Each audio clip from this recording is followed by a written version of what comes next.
Welcome to everyday cooking.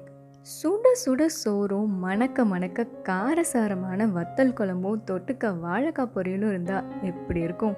செம்ம காம்பினேஷனில். பொதுவாக வத்தல் குழம்பு செய்யும் போது நம்ம ஃபேஸ் பண்ணுற ப்ராப்ளம் என்னெல்லாம்? ஒன்று மசாலா வேகாமல் அது தண்ணியாக இருக்கலாம், ரொம்ப புளிப்பாக இருக்கலாம், ரொம்ப உப்பாக இருக்கலாம்.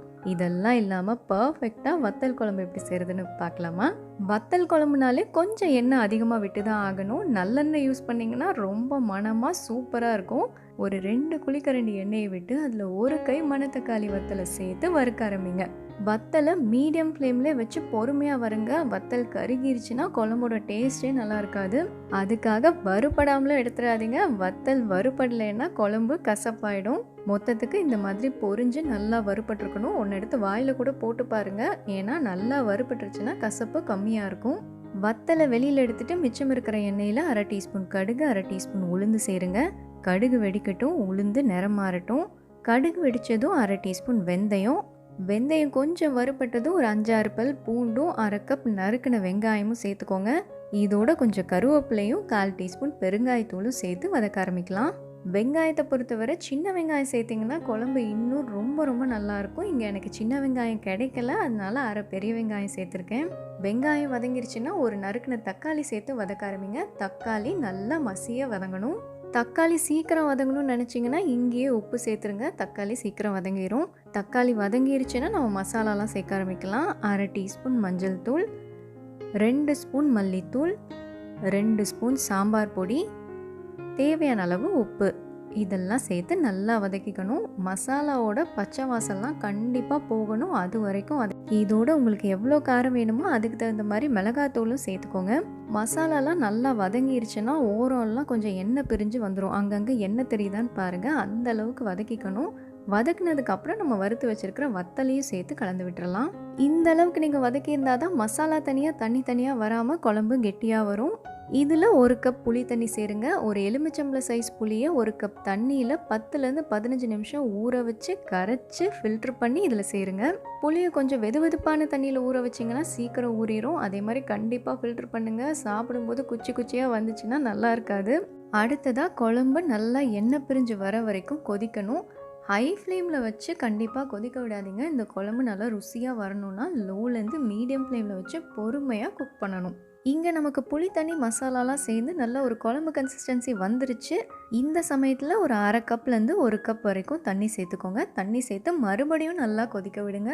திரும்பவும் லோலேருந்து மீடியம் ஃப்ளேம்லேயே வச்சு மட்டும் கொதிக்க விடுங்க. வத்தல் குழம்போட கான்செப்டே குறைவான தீயில் குழம்பு வத்த வைக்கிறது தான். குழம்பு ரெடி ஆயிடுச்சுன்னா நறுக்குன கொத்தமல்லி இலையை தூவி கலந்து விட்டுருங்க. கொத்தமல்லி இலையோட அந்த ஃப்ரெஷ் ஃப்ளேவர் இந்த குழம்புக்கு ரொம்ப ரொம்ப நல்லாயிருக்கும். அடுத்ததாக டிப்ஸ். உங்களுக்கு காரக்குழம்பு நல்லா கலராக வரணும்னா கொஞ்சம் டார்க் கலர் புளியை யூஸ் பண்ணுங்கள். அதே மாதிரி காஷ்மீரி மிளகாய் தூள் யூஸ் பண்ணிங்கன்னா நல்லா கலராக வந்துடும். அடுத்ததான் உங்கள் குழம்பு கொஞ்சம் உப்பு கரிச்சிட்டாலோ இல்லை நீங்கள் குழம்பு அதிகப்படுத்தணும், அதிக பேருக்கு யூஸ் பண்ணணும்னு நினச்சிங்கன்னா 1/2 கப் தண்ணியை கொஞ்சம் எக்ஸ்ட்ரா சேர்த்து 1 ஸ்பூன் அரிசி மாவை கொஞ்சம் தண்ணியில் கலந்து குழம்போடு சேர்த்து கொதிக்க விடுங்க. அடுத்ததாக குழம்பு புளிப்பாக இருக்கிறது எனக்கு பிடிக்கும், ஆனால் எல்லாருக்கும் அது பிடிக்குங்கிறது சொல்ல முடியாது. குழம்பு பேலன்ஸ்டாக இருக்கணும்னா 1 ஸ்பூன் வெல்லத்தை இதோடு சேர்த்து கலந்து விட்டுருங்க. அது அதிகப்படியான புளிப்பாக கண்ட்ரோல் பண்ணிடும். வத்தல் குழம்புக்கு ரெடி ஆகிடுச்சு. அடுத்ததாக என்ன? வாழைக்காய் வறுவல் தான். இது ரொம்ப சிம்பிளான வாழைக்காய் வறுவல் மணத்தக்காளி வத்தல் குழம்புக்கு ரொம்ப ரொம்ப நல்ல காம்பினேஷன். 2 பேருக்குன்னா ஒரு வாழைக்காய் கூட போதும். வாழைக்காவை தோல் சீவி ரவுண்டாக கட் பண்ணிக்கோங்க. இந்த ஃப்ரைக்கு நான் இஞ்சி பூண்டெல்லாம் சேர்க்க போகிறதில்ல. நீங்கள் வேணும்னா வாழைக்காவை மீன் ஷேப்பில் கட் பண்ணி மீன் மசாலாவை போட்டு இஞ்சி பூண்டை போட்டு மீன் மாதிரி பொரிச்செடுக்கலாம். ஆனால் மீன் தான், வாழைக்காய் தான். அது அந்த டேஸ்ட்டில் தான் இருக்கும். இங்கே நம்ம தேவையான அளவு உப்பு, ஒரு 1/2 டீஸ்பூன் மஞ்சள் தூள், 1/2 டீஸ்பூன் மிளகாத்தூள் உங்களுக்கு வேணும்னா கூடவோ குறையவோ அட்ஜஸ்ட் பண்ணிக்கோங்க. இது மட்டும்தான் சேர்க்க போகிறோம். இதை நல்லா கலந்து விட்டுருங்க.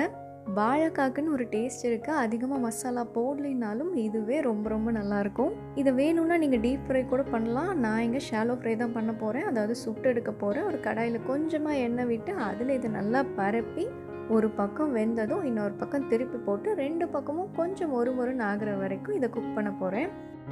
இந்த மாதிரி 2 பக்கமும் மொறுமொறுன்னு ஆனதும் வெளியில் எடுத்துருங்க. 2 பக்கமும் மொறுமொறுன்னு உள்ள சாஃப்டாக இது நல்லாயிருக்கும். சுட சுட சாப்பிட்டிங்கன்னா அது அப்படியே இருக்கும். ஆறிடுச்சுன்னா எப்படினாலும் சுதன்னு ஆகிடும். சுட சுட சோறு போட்டு மணத்தக்காளி வத்தல் குழம்பு ஊற்றி மொறுமொறுன்னு இந்த வாழைக்காய் வறுவலை வச்சு சாப்பிடுங்க. செம்ம டேஸ்ட்டாக இருக்கும். வேறொரு இன்ட்ரெஸ்டிங்கான ரெசிபியோட உங்களை சந்திக்கிறோம். மறக்காம எங்கள் சேனலுக்கு சப்ஸ்கிரைப் பண்ணுங்கள்.